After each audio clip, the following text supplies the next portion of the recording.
Hello and welcome back to the Northern Builder. I hope you're all having an absolutely fabulous day. I know that I am, although I am not looking forward to going to work later, and you know, we're gonna have to get this video done very quickly and then get sorted, get the dog walked, and then we'll go to work. But you know, it is what it is at the end of the day, and I'm just excited to be kind of reviewing this set and bringing this set to you guys, because I can't lie, this has got to be one of the best sets that I've built all year. And yeah, I'm not gonna blabber on for ages. We're gonna quickly have a look at this set, look at all the details that come with it, review this set, and then I'm gonna give you my honest opinion. And here it is in all of its glory. Now, it actually looks absolutely incredible, and it's very, very hard for me to show you this because I've had to pull the camera very, very far back so that we are able to actually see this building in all of its glory, because it's just massive. It is a massive, massive building. Now we can look around the full outside of the building, and you can see as we go around the extent of intricate details that are included in this set, the different angles that have been used, and it just looks absolutely incredible, the amount of detail that has gone into this set. It is a very, very fun set to build. However, one thing that I would add is, you know, the colours are very, very samey, so when you're building it, you are working with a lot of the same colours, and it does sometimes maybe make things kind of hard to build or hard to see. I'm not too sure how I would describe it, but it is very samey. But then that is what you expect when you're buying the Burrow. Like, that is what it looks like in the Harry Potter films. And I tell you what, it definitely looks better than the ones that have been brought out in previous years. It looks absolutely incredible. I just love kind of how it looks. It looks amazing. Now, something I do have to say about this is it's a very different kind of style of modular building. It does come with parts that detach like a normal modular building would, and they easily reattach, same for the roofs and other bits. But it is also kind of a bit like a doll's house, maybe, to say, so that you can kind of take it apart and you can see the inside open like this. And I just think it looks absolutely incredible, especially looking at it like this. I mean, you could even display it like this and it looks absolutely amazing. I really like that this is a kind of feature that they've included with this set.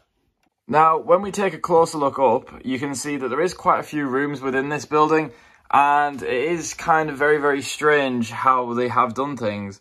We'll start with one of my favourite rooms, and this is, of course, like the main kind of room, or the kitchen bit, which obviously would connect up with this bit of the kitchen, and that's because this comes with the Flu network, and obviously, you know, the GWP, you get one of these included in it as well, so that you can take a minifigure, you can put it on there, and they can say diagonally, and get it kind of moved to Borgin and Burke's instead of Diagon Alley, which I think is a really, really cool feature to have that.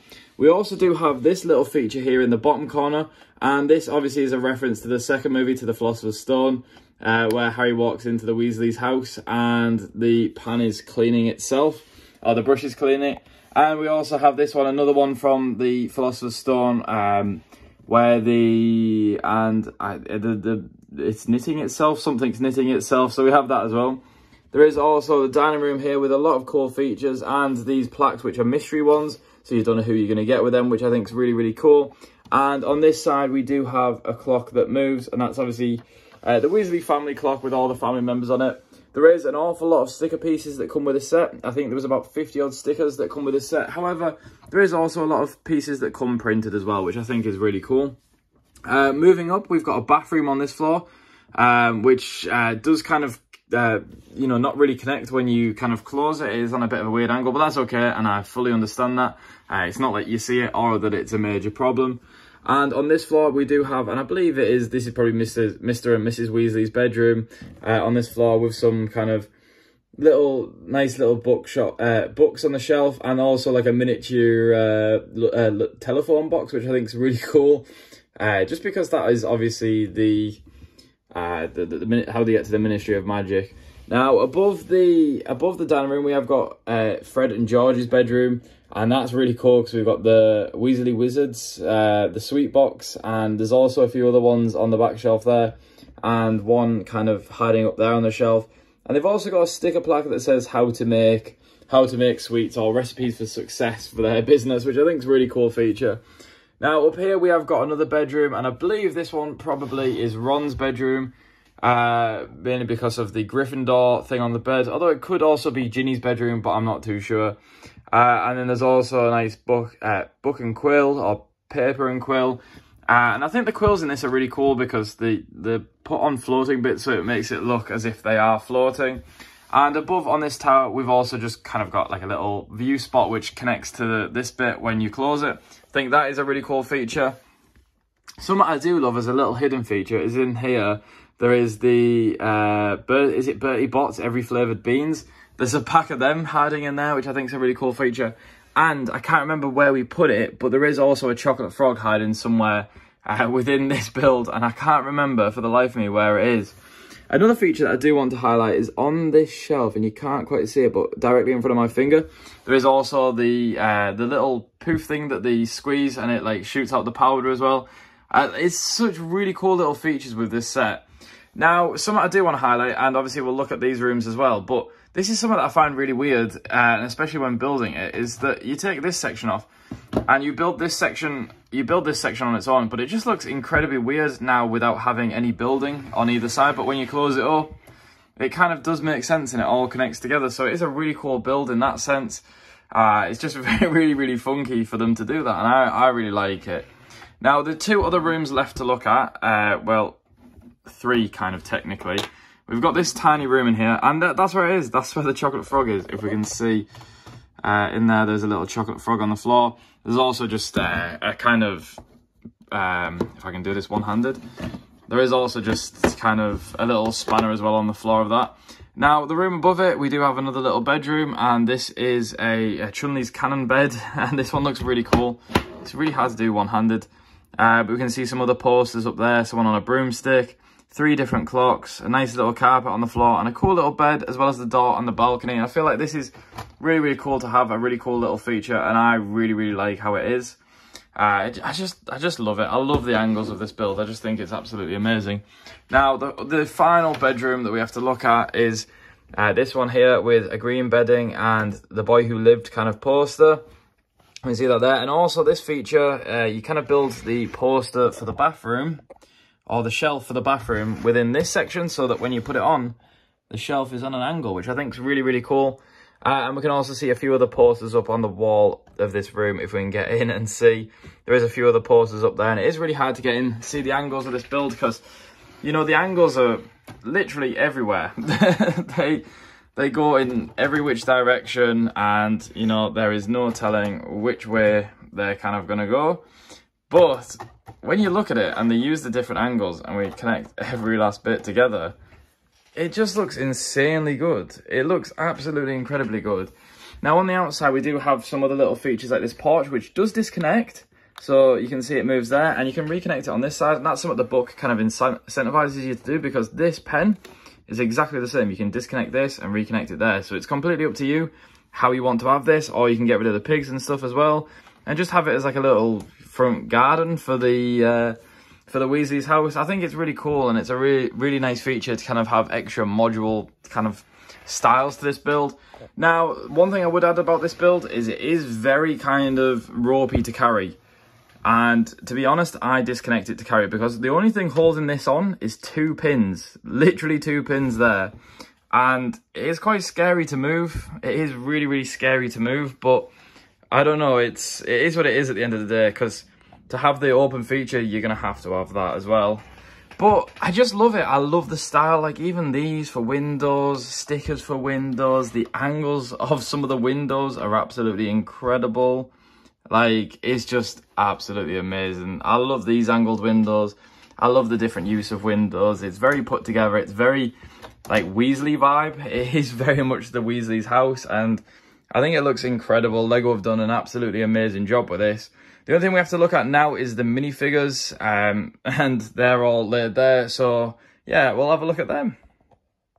Now, here they are all lined up. So we do get kind of 10 minifigures and we get 11 minifigures technically, because I think we'll class Errol as a minifigure, so that's the Weasley's owl. But we do get, 10 main minifigures. So we get George and Fred Weasley, which are pretty much identical to each other. This is the two, Fred and George here. They look exactly the same little legs, same jackets, pretty much the same smile. All characters in this one come with 2 faces. So we can see the double faces on all characters in this. Yeah, we've got Fred and George there, look exactly the same. We move over and we have, oh, sorry, I've killed Charlie. We've also got Bill Weasley and Charlie Weasley as well. Some characters that we don't see too often within the Harry Potter franchise, but both of these look incredibly cool. If we look here, Charlie is the one that is the Weasley's cousin that we know going off and catching dragons. And then we've also got Bill here, and they both look absolutely incredible. I love the detail that come with it. I should not be allowed to hold minifigures. I love the detail that come with both these characters, and the ginger hair as well. They just look absolutely incredible. Moving over, we have got Percy Weasley, one of my favourite characters in all of Harry Potter franchise. I just think he's such a funny character. I love him in the first movies. I love him in every single movie. I just think he's a really cool character. And it's really nice. And to get him in his pyjamas here as well, I think that's really cool. And a really kind of homely feature as well. I think that's really nice. The two main characters and the two owners of the house, we have Molly and Arthur Weasley, which in this Lego version are just two of the most incredible minifigures ever.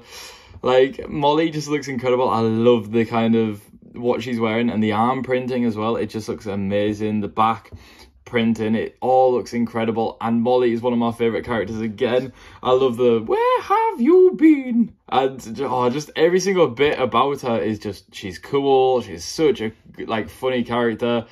I just love her. And Arthur Weasley as well just looks absolutely incredible in Lego form. Now we kind of get the main three minifigures within this set as well. Well, we've got Errol here as well. I think Errol looks really cool. But the three main minifigures within all of Harry Potter, and it's not Hermione, unfortunately, but within this set, we've got Ginny, we've got Harry, who, if you don't know, well, actually, I won't spoil Harry Potter if you haven't watched Harry Potter, but, you know, if you know, you know. And we've also got Ron as well, and Ron looks incredibly cute. This is obviously, reference to the first movies, especially seeing as Harry comes with two faces, and the other face is this one, and that's obviously, kind of reference to when he goes through the flu network and accidentally says diagonally instead of Diagon Alley. And doesn't say it clearly and then ends up in Borgin and Burke's. And obviously that's why we get the GWP as well, which I think is a really cool feature. And I am going to be building the GWP, but I just think the minifigures in this set look absolutely incredible. This whole set looks absolutely incredible. I love building this set. It's just such a cool set. Now, if you do want to pick this set up, it has literally just released on September the 1st, so you can go pick this set up. I believe it's, what is it, September the 4th now? I'm losing track of days. It's just constant work for me at the moment. I'm doing these videos before and after work. But yeah, it's September the 4th now, so it's only just come out. It's a brand new set. It's an incredible set. I loved building it. I feel like for an adult fan of Lego, this is 100% one. Especially if you're a Harry Potter fan, it is such an incredible set. Even if you're not a Harry Potter fan, I'm not the biggest Harry Potter fan, but I love my Lego. I love my Lego City. I think it's gonna look incredible in my Lego City. But I am still a Harry Potter fan as well. Don't get me wrong. I'm still a massive nerd for Harry Potter. But it's just gonna look incredible, and I think, you know, it's a set for everyone. It really is a set for everyone. I know it's an 18+ set, but it's just an incredible set. It really is an incredible set, and yeah, I've really enjoyed building it. Really enjoyed building it. I think it's probably the quickest I've ever built a set before. Now, what I am going to do with it is, well, I still need to think where I want it in the Lego City. I think I do have an idea of what I'm going to do with it. For now, anyway, I do have plans for the future where I'd like to have it, because I don't want to have it slap bang in the centre of the city. I'd love to have it in some fields in the future, and that obviously is the plan for me with the Lego City. I'd love to have a big park and the fields and everything all together, so I am going to work on that. So I'm going to work on having a train station near some fields within the future, and obviously having the main city bit separate. Hopefully, even if I just get another table to go down here, we can have the main city and then have it go over to kind of another bit, which is the the outskirts bits where the train station's going to, where the fields and stuff are going to be, and this set will obviously be there. So I think that's maybe the plan. I'm not too sure yet, but obviously I am slowly running out of room on my Lego table, so I am going to have to kind of expand it very soon. And I'm really excited to do that. I really am so excited to expand the Lego City. However, if I do run out of room here, then I'm going to fully be out of room. So I don't know what to do if that is the case. We're going to have to find somewhere to carry on building the Lego. We're definitely going to have to find somewhere to carry on building Lego. However, I can display sets in other places, but within this room, we're slowly running out of room to build Lego. But that's not to say in the future we're not going to have somewhere to build it. I don't know yet. But anyway, I'm going to end the video here because I feel like I've blabbered on for way too long. But it's such a cool set. I've loved building it. If you do want to pick this up, head down to the Lego store. Go get it. It's an incredible set. Thank you so much for watching. If you have enjoyed this video, please remember to like, subscribe, stay tuned, and I will see you in the next one. Goodbye.